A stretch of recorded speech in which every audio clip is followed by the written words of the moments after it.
On les appelle les femmes mulets. Ce sont des Marocaines qui vivent près de l'enclave espagnole de Ceuta. Chaque jour, elles passent la frontière chargées de marchandises qu'elles vendent à des commerçants marocains pour une poignée d'euros. Pour soulager leurs épaules, les autorités de Ceuta les obligent à utiliser des chariots. Mais les femmes mulets s'en plaignent. Reportage de Samassoula et de Mathias Second.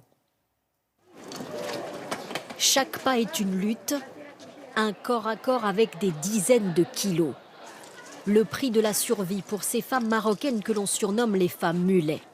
Cartel des bêtes de somme, elles viennent ici à Ceuta en Espagne récupérer d'énormes charges de marchandises pour les transporter de l'autre côté de la frontière au Maroc. Chaque femme peut porter jusqu'à 100 kilos. C'est lourd, très lourd. On souffre pour porter ça, regarde. Tout ça pour gagner 15 € par voyage. Rien que le taxi de Tétouan à la frontière, c'est 4 €. Comment on fait pour manger? On s'endort le ventre vide. Un commerce frontalier légal entre l'Espagne et le Maroc. Et si les charges sont si lourdes, c'est parce que les porteurs à pied ne payent pas de taxes, contrairement aux véhicules.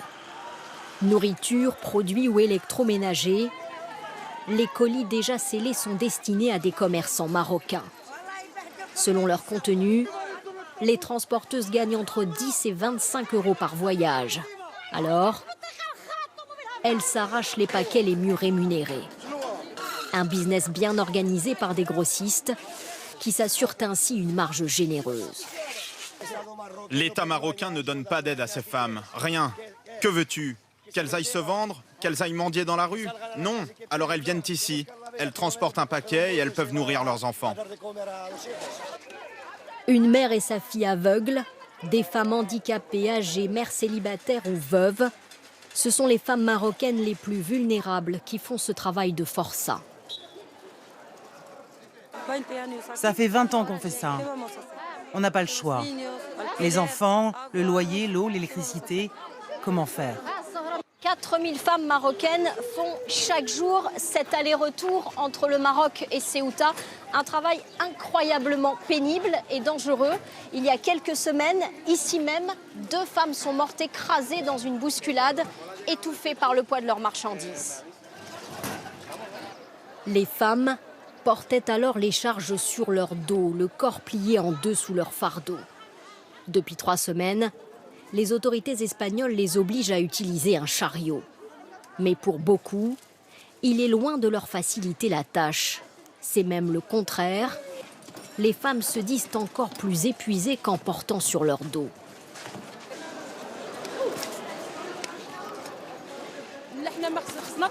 Ces chariots, c'est pas mieux.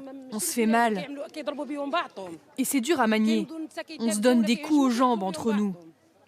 Avant, on portait sur notre dos, on n'était plus tranquille. Et ces chariots, ils nous ont rajouté du poids.